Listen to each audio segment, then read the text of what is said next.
Sobanukirwa umenye ibigendanye n'ishyamba rya Amazone, aho bamo ibiti bigenda bikaba bijyana abantu. Ibyo ni ibiti biteye ubwoba, inyamaswa zinkazi zirimo inzoka za anaconda.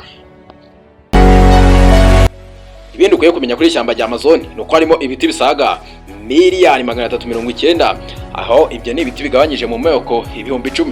Niba bisobanuye neza bivuze ko harimo amoko asaga ibihumbi 10 y'ibiti bitandukanye. Tugiye kubagezaho iyi nkuru ni Rukundo TV. Kanda subscribe, like, share na comment. Tugendane neza.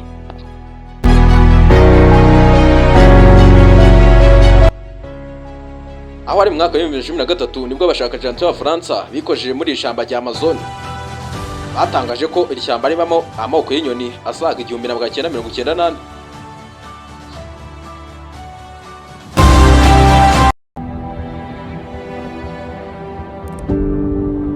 Aba bashakashatsi kandi bakomeje kuvuga ko 1/3 cy'amafi tujya aba kuri iyi si yose yibera muri ishyamba rya Amazone.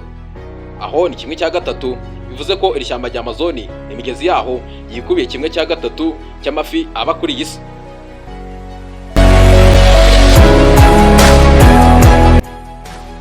Inyamaswa ziteye ubwoba ziba muri ishyamba harimo inzoka anaconda igendera mu mazi, kandi inzoka ikaba izi kwihisha cyane.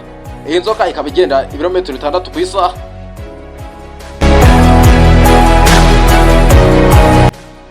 Ikindi bamenya kuri ishyamba nuko ibiti bibamo harimo bimwe na bimwe bijya abantu, hakabamo n'ibigenda.